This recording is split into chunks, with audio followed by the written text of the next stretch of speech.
മനുഷ്യരാശിയുടെ ഏറ്റവും കൗതുകകരമായ ആശയങ്ങളിലൊന്നാണ് ഏലിയൻസ് അഥവാ അന്യഗ്രഹ ജീവികൾ. അതുകൊണ്ടാണ് ഏലിയൻസിനെ പ്രതിപാദിക്കുന്ന സിനിമകളും കഥകളും കെട്ടുകഥകളുമെല്ലാം പണ്ട് മുതലേ നമ്മൾ നിരന്തരമായിട്ട് കേൾക്കുന്നത്. ഞാൻ ഈ വീഡിയോ ചെയ്യുന്നതും നിങ്ങളിത് കാണുന്നതും അതുകൊണ്ടാണ്. എന്നാൽ കഥകൾക്ക് പുറമെ അന്യഗ്രഹ ജീവികളെ കണ്ടിട്ടുണ്ടെന്നും അവയുടെ തെളിവുകൾ കിട്ടിയിട്ടുണ്ടെന്നും അവരുമായി കമ്മ്യൂണിക്കേഷൻ നടത്തിയിട്ടുണ്ടെന്നും അവരുമായിട്ട് ഒരുമിച്ചിരുന്ന് ചായ കുടിച്ചിട്ടുണ്ടെന്നും അങ്ങനെയൊക്കെയുള്ള ഒത്തിരിയേറെ അവകാശവാദങ്ങളും കേട്ടിട്ടുണ്ട്. ഈ ഇടയ്ക്കും യുഎഫോളജി എന്ന കപടശാസ്ത്രം പ്രചരിപ്പിക്കുന്ന ഒരുത്തൻ ഏലിയൻസിന്റെ ശവശരീരങ്ങൾ കിട്ടിയെന്നും പറഞ്ഞ് വലിയ പ്രഹസനമൊക്കെ നടത്തിയിരുന്നു. എന്നാൽ എത്ര വലിയ അവകാശവാദങ്ങളുമായിട്ട് വന്നിട്ടുള്ളവരായിരുന്നാലും ആർക്കും തന്നെ ഇതുവരെ ഏലിയൻസിന്റെ നിലനിൽപ്പ് സ്ഥിരീകരിക്കാൻ സാധിച്ചിട്ടില്ല. എന്തായാലും അന്യഗ്രഹ ജീവികളെ കണ്ടെത്താൻ സാധിച്ചില്ലെങ്കിലും അവയെക്കുറിച്ചുള്ള ഒത്തിരിയേറെ സാങ്കല്പികതകളുണ്ട്. പക്ഷേ ഏലിയൻസിനെ കുറിച്ചുള്ള ഏകദേശം എല്ലാ സാങ്കല്പികതകളിലും അവയ്ക്ക് ഭൂമിയിൽ കാണപ്പെടുന്ന ജീവന് സമാനമായ രൂപസാദൃശ്യമായിരിക്കും. അതിൽ പുരോഗമന സമൂഹങ്ങളായിട്ട് കാണിക്കുന്ന ഏലിയൻസ് ആണെങ്കിൽ അവയ്ക്ക് മനുഷ്യ സാദൃശ്യമായിരിക്കും ഉള്ളത്. എന്നാൽ യഥാർത്ഥത്തിൽ അന്യഗ്രഹ ജീവികളുടെ രൂപം നമ്മൾ ഭൂമിയിൽ കാണുന്നതിൽ നിന്നും തികച്ചും വ്യത്യസ്തമാണെങ്കിലോ, അവർക്കൊരുപക്ഷെ ദൃശ്യമായ ഒരു രൂപം തന്നെ ഇല്ലെങ്കിലോ, ചിലപ്പോൾ ലോഹ പദാർത്ഥങ്ങൾ കൊണ്ട് രൂപപ്പെട്ട ഏലിയൻസ് ഉണ്ടെങ്കിലോ, അത്തരം സാധ്യതകളെക്കുറിച്ച് പ്രതിപാദിക്കുന്ന ചില രസകരമായ സാങ്കല്പിക സിദ്ധാന്തങ്ങളെക്കുറിച്ച് നമുക്ക് നോക്കാം.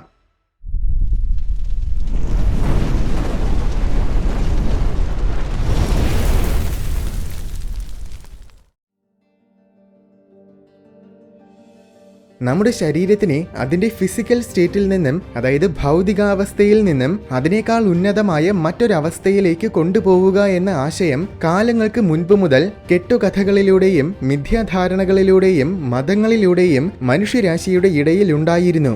ഇത് പണ്ട് വെറുമൊരു സാങ്കല്പികത മാത്രമായിരുന്നു. എന്നാൽ ഇന്ന് സാങ്കല്പികതയേക്കാൾ ഉപരി ഇതൊരു സാധ്യതയാണ്. അതിനാൽ ശാസ്ത്രത്തിന്റെ സഹായത്തോടെ ഇത് യാഥാർത്ഥ്യമാക്കാൻ ഇന്ന് പലരും ശ്രമിക്കുന്നുണ്ട്. അതായത് നമ്മുടെ ഓർമ്മകളെ അല്ലെങ്കിൽ സുബോധത്തെ കമ്പ്യൂട്ടറിലേക്ക് അപ്ലോഡ് ചെയ്യുന്ന ടെക്നോളജി. അത് സാധ്യമാക്കാൻ പറ്റിയാൽ തീർച്ചയായും അത് മനുഷ്യരാശിക്ക് വളരെ വലിയൊരു നേട്ടമായിരിക്കും. പക്ഷേ നിർഭാഗ്യവശാൽ നിലവിൽ നമുക്കത് സാധ്യമല്ല. പക്ഷേ ഭാവിയിൽ അത് തീർച്ചയായും സാധ്യമാകും. പണ്ട് നമുക്ക് പറക്കാൻ കഴിയുമെന്ന് ആരെങ്കിലും പറഞ്ഞാൽ അയാളെ ഒരു തലയ്ക്ക് സുഖമില്ലാത്തയാളായിട്ട് പരിഗണിക്കുമായിരുന്നു. എന്നാൽ ഇന്ന് നമുക്ക് വിമാനങ്ങളുണ്ട്. ബഹിരാകാശത്തിൽ പോവുക എന്നത് നമുക്ക് അസാധ്യമായിരുന്നു. എന്നാൽ ഇന്ന് നമ്മുടെ പേടകങ്ങൾ സൗരയൂഥത്തിന്റെ അതിര് വരെ എത്തി. ഇങ്ങനെ പണ്ട് അസാധ്യമെന്ന് കരുതിയിരുന്ന പലതും ഇന്ന് സർവ്വസാധാരണമാണ്. അതുകൊണ്ട് സുബോധത്തിനെ കമ്പ്യൂട്ടറിലേക്ക് ട്രാൻസ്ഫർ ചെയ്യുന്നതും ഒരിക്കൽ നമുക്ക് സാധ്യമാക്കാൻ പറ്റും. ഇപ്പോൾ തന്നെ അതിനുവേണ്ടിയുള്ള പഠനങ്ങളും ഗവേഷണങ്ങളുമൊക്കെ പലരും നടത്തുന്നുണ്ട്. ഇനിയും ഏതാനും ചില നൂറ്റാണ്ടുകൾക്കുള്ളിൽ കോൺഷ്യസ്നെസ്സിനെ കമ്പ്യൂട്ടറിലേക്ക് പകർത്താനുള്ള ടെക്നോളജി മനുഷ്യരാശി വികസിപ്പിക്കുമെന്നാണ് പ്രതീക്ഷിക്കുന്നത്. ഇങ്ങനെ നമ്മൾ ഡിജിറ്റൽ രൂപത്തിലായി മാറുന്നതിലൂടെ ബഹിരാകാശ പര്യവേഷണ രംഗത്തിൽ നമുക്ക് വൻ നേട്ടങ്ങൾ കൈവരിക്കാനാകും. ഏറ്റവും പ്രധാന നേട്ടമെന്നത് ഒരിക്കലും നമുക്ക് മരണമില്ല എന്നതാണ്. മരണം മാത്രമല്ല, വിശപ്പ്, ദാഹം, രോഗങ്ങൾ അങ്ങനെ ഒന്നും തന്നെ ഉണ്ടായിരിക്കില്ല. പ്രകാശവേഗത്തിൽ സഞ്ചരിക്കാൻ സാധിച്ചാൽ പോലും സൂര്യന്റെ ഏറ്റവും അടുത്തുള്ള നക്ഷത്രമായ പ്രോക്സിമ സെന്റൗറിയിലെത്താൻ 4 വർഷങ്ങളെടുക്കും. ഗാലക്സിയുടെ മറുവശത്തിലെത്താൻ ഏകദേശം 1,00,000 വർഷങ്ങളോളം കാലമെടുക്കും. ചുരുക്കി പറഞ്ഞാൽ പ്രകാശവേഗത്തിൽ സഞ്ചരിക്കാൻ പറ്റിയാലും ഒരു മനുഷ്യായുസ്സുകൊണ്ട് ഏതാനും ചില നക്ഷത്രങ്ങളിലേക്ക് മാത്രമേ നമുക്ക് പോകാനാകൂ. എന്നാൽ നമ്മൾ ഡിജിറ്റലായി കഴിഞ്ഞാൽ ബഹിരാകാശ യാത്രകൾ എത്ര കാലമെടുത്താലും അതൊരു പ്രശ്നമായിരിക്കില്ല. അതുമാത്രമല്ല, ഒരു സ്ഥലത്തിൽ പോയി സ്റ്റേഷൻ സ്ഥാപിച്ചു കഴിഞ്ഞാൽ പിന്നെ നമുക്ക് അവിടേക്ക് പോകാൻ സ്പേസ്ഷിപ്പിന്റെ ആവശ്യമില്ല. കാരണം ഡാറ്റാ സിഗ്നൽസിന്റെ രൂപത്തിൽ നമുക്ക് ഓരോ സ്റ്റേഷനിലേക്കും യാത്ര ചെയ്യാൻ പറ്റും, അതും പ്രകാശവേഗത്തിൽ. ഡിജിറ്റൽ ആകുന്നതിലൂടെ ഇങ്ങനെ ഒരുപാട് ഗുണങ്ങളുണ്ട്. ഇനി നമ്മുടെ കോൺഷ്യസ്നെസ് കമ്പ്യൂട്ടറിലേക്ക് പകർത്തുന്നത് മാത്രമല്ല, നമ്മൾ നിർമ്മിക്കുന്ന ആർട്ടിഫിഷ്യൽ ഇന്റലിജൻസ് സോഫ്റ്റ്വെയറുകളും ഒരിക്കൽ സ്വയം പ്രാപ്തി കൈവരിക്കുകയും കാലക്രമേണ അവ പുതിയൊരു പുരോഗമന സമൂഹമായി മാറുകയും ചെയ്യും. എന്തായാലും ടൈപ്പ് 1 തലത്തിൽ പോലും എത്താത്ത നമ്മൾ പോലും ഇന്ന് ഡിജിറ്റൽ രൂപത്തിലേക്ക് മാറുന്നതിനെ കുറിച്ച് ചിന്തിക്കുന്നെങ്കിൽ മനുഷ്യരെക്കാൾ ഒരുപാട് പുരോഗമിച്ച അന്യഗ്രഹ ജീവി സമൂഹങ്ങൾ തീർച്ചയായും ഭൗതിക രൂപത്തിൽ നിന്നും ഡിജിറ്റൽ രൂപത്തിലേക്കായി മാറിയിട്ടുണ്ടാകുമെന്നാണ് ഈ സിദ്ധാന്തം പറയുന്നത്. അങ്ങനെയാണെങ്കിൽ നമ്മൾ ആദ്യമായി ഏലിയൻസുമായിട്ട് കമ്മ്യൂണിക്കേറ്റ് ചെയ്യുമ്പോൾ അത് ശരിക്കും ഒരു ഡിജിറ്റൽ രൂപത്തിലുള്ള ഏലിയനോ അല്ലെങ്കിൽ ചിലപ്പോൾ ഏതെങ്കിലും അന്യഗ്രഹ ജീവി സമൂഹത്തിന്റെ ഒരു ആർട്ടിഫിഷ്യൽ ഇന്റലിജൻസോ ആയിരിക്കാം. ഇത്തരം ഡിജിറ്റൽ ഏലിയൻസിന് യഥാർത്ഥത്തിൽ ഒരു ഗ്രഹത്തിന്റെ ആവശ്യം പോലുമില്ല. അവരുടെ കമ്പ്യൂട്ടേഴ്സ് പ്രവർത്തിപ്പിക്കാനുള്ള ഊർജം മാത്രം മതി. അവരുടെ സ്പേസ്ഷിപ്പിന് ചിലപ്പോൾ ഒരു മൊബൈൽ ഫോണിന്റെ അത്ര വലിപ്പം മാത്രമേ ഉണ്ടായിരിക്കൂ. അതിനുള്ളിൽ തന്നെ കോടാനുകോടി അന്യഗ്രഹ ജീവികൾ ഡിജിറ്റൽ രൂപത്തിൽ ഉണ്ടായിരിക്കാം. ചിലപ്പോൾ ഇതുകൊണ്ടാകാം എത്ര തിരഞ്ഞിട്ടും നമുക്ക് ഏലിയൻസിനെ കണ്ടെത്താൻ സാധിക്കാത്തത്. ഭൂമിയിലുള്ള സകല ജീവനും കാർബണിനെ അടിസ്ഥാനപ്പെടുത്തിയിട്ടുള്ളവയാണ്. അതിനി ആഴക്കടലിലായിരുന്നാലും ആകാശത്തിലായിരുന്നാലും മണ്ണിനടിയിലായിരുന്നാലും ഔഷധ ഗുണമുള്ള ചെടികളാണെങ്കിലും ഘോര വിഷം നിറഞ്ഞ തവളയാണെങ്കിലും 300 അടി ഉയരമുള്ള മരമായിരുന്നാലും മൈക്രോസ്കോപ്പിലൂടെ മാത്രം കാണാൻ കഴിയുന്ന സൂക്ഷ്മ ജീവികളായിരുന്നാലും ശരി, നമ്മൾ കണ്ടിട്ടുള്ള സകല ജീവന്റെയും അടിസ്ഥാനം കാർബണാണ്. എല്ലാ ജീവനും കാർബണിന്റെ അടിസ്ഥാനത്തിലാണെന്ന് പറയുമ്പോൾ അതിനർത്ഥം നമ്മളെല്ലാം വൻതോതിൽ കാർബൺ ഉപയോഗിക്കുന്നു എന്നല്ല. കാർബൺ കണികകളുടെ ചങ്ങലകൾ ഒത്തിരിയേറെ തന്മാത്രകൾ രൂപം കൊള്ളുന്ന തട്ടകങ്ങളാണ്. DNA, RNA, amino acids, proteins അങ്ങനെ ജീവൻ ആവശ്യമായ എല്ലാ ഘടകങ്ങളും നിർമ്മിതമായിരിക്കുന്നത് കാർബൺ കണികകളുടെ പലവിധമായ ചങ്ങലകളാലാണ്. ചുരുക്കി പറഞ്ഞാൽ ജീവന്റെ മുഴുവൻ രാസപ്രവർത്തനങ്ങളും കാർബണുമായി ബന്ധപ്പെട്ട പ്രവർത്തനങ്ങളാണ്. എന്നാൽ പ്രപഞ്ചത്തിൽ എല്ലായിടത്തുമുള്ള ജീവനും അങ്ങനെ തന്നെ ആയിരിക്കണമെന്നില്ല. ചിലപ്പോൾ മറ്റ് ലോകങ്ങളിൽ കാർബണിനു പകരം മറ്റെന്തെങ്കിലും എലമെന്റ്സ് കൊണ്ട് നിർമ്മിതമായ ജീവനായിരിക്കുമുള്ളത്. സൈദ്ധാന്തികപരമായിട്ട് ചിന്തിക്കുമ്പോൾ അതിനുള്ള സാധ്യത നമുക്കൊരിക്കലും തള്ളിക്കളയാനാകില്ല. യഥാർത്ഥത്തിൽ സൈദ്ധാന്തികമായിട്ട് ചിന്തിച്ചാൽ നക്ഷത്രങ്ങളിൽ പോലും ജീവൻ ഉണ്ടായിരിക്കാനുള്ള സാധ്യതയുണ്ട്. എന്തായാലും വേറെ എലമെന്റ്സ് എന്ന് പറയുമ്പോൾ പ്രധാനമായും സിലിക്കനെ അടിസ്ഥാനമാക്കിയ ജീവനെയാണ് കൂടുതൽ സയൻസ് ഫിക്ഷൻ കഥകളിലും കാണിച്ചിരിക്കുന്നത്. അതിനൊരുത്തമ ഉദാഹരണമാണ് MCUവിൽ കാണിക്കുന്ന കോർഗ്.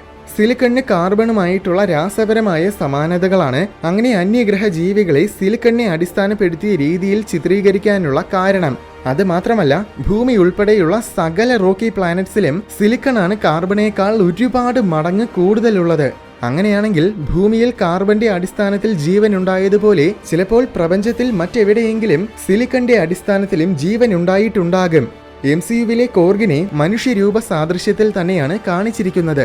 എന്നാൽ ശരിക്കും സിലിക്കൺ ബേസ്ഡ് അല്ലെങ്കിൽ മറ്റെന്തെങ്കിലും ലോഹ പദാർത്ഥങ്ങൾ കൊണ്ട് നിർമ്മിതമായ ഏലിയൻസ് ഉണ്ടെങ്കിൽ അവയെ കാണുമ്പോൾ അവ ജീവനുള്ള ഒന്നാണെന്ന് പോലും ചിലപ്പോൾ നമുക്ക് തിരിച്ചറിയാൻ കഴിഞ്ഞുവെന്ന് വരില്ല. അവയെ ചിലപ്പോൾ വെറും പാറകളായിട്ടായിരിക്കും നമ്മൾ കാണുന്നത്.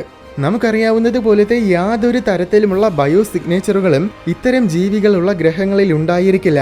ചിലപ്പോൾ അതുകൊണ്ടായിരിക്കും ഏലിയൻസിനെ നമുക്ക് കണ്ടെത്താൻ പറ്റാത്തത്. അതിവിശാലവും നിഗൂഢവുമായ പ്രപഞ്ചം മനുഷ്യഭാവനയെ വശീകരിക്കുന്ന അത്ഭുതങ്ങളാലും പ്രഹേളികകളാലും നിറഞ്ഞതാണ്. അത്തരത്തിലുള്ള മറ്റൊരു കൗതുകകരമായ ആശയമാണ് അതർ ഡയമെൻഷണൽ ബീയിങ്സ്. നമ്മൾ 3 സ്പേഷ്യൽ ഡയമെൻഷൻസിൽ ജീവിക്കുന്നവരാണ്. അതായത് ലെങ്ത്, വിഡ്ത്, ഹൈറ്റ്. സമയത്തിനെയും കൂടെ ചേർത്താൽ 4 ഡയമെൻഷൻസ്.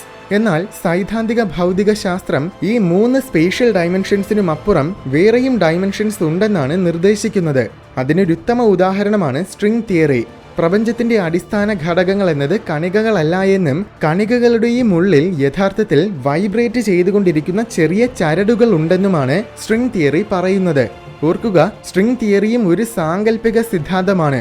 ഈ സിദ്ധാന്തത്തിന്റെ പ്രത്യേകത എന്താണെന്നാൽ ഇത് ശരിയായിരിക്കണമെങ്കിൽ നമ്മുടെ പ്രപഞ്ചത്തിൽ 4ൽ കൂടുതൽ ഡയമെൻഷൻസ് ആവശ്യമാണ്.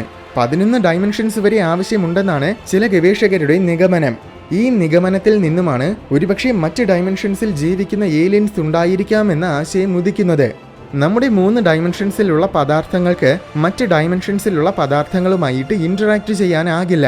പ്രകാശം പോലും നമ്മുടെ 3 ഡയമെൻഷൻസിന് പുറത്തു പോകില്ല.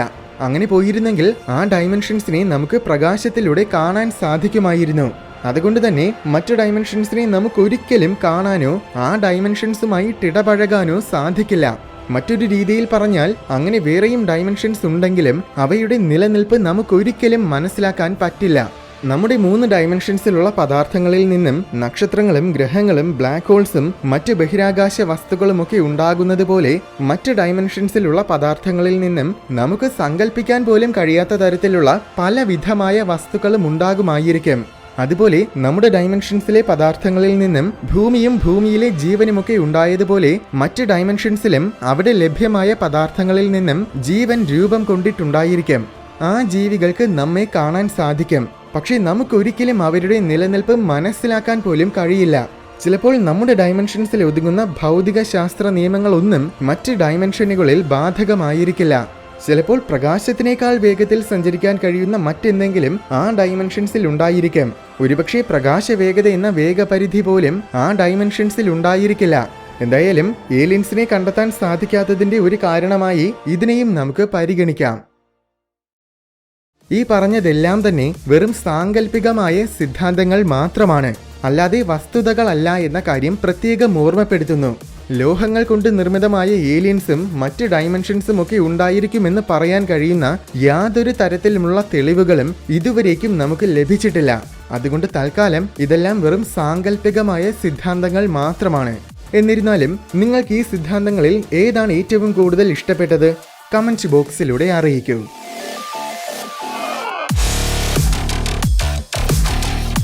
വീഡിയോ ഇഷ്ടമായെങ്കിൽ ലൈക്ക് ചെയ്യണമെന്നും ഇതുപോലെ കൗതുകവും വിജ്ഞാനവും നിറഞ്ഞ കൂടുതൽ വീഡിയോസ് കാണാനായിട്ട് ഈ ചാനൽ മറക്കാതെ സബ്സ്ക്രൈബ് ചെയ്യണമെന്നും ഓർമ്മിപ്പിക്കുന്നു.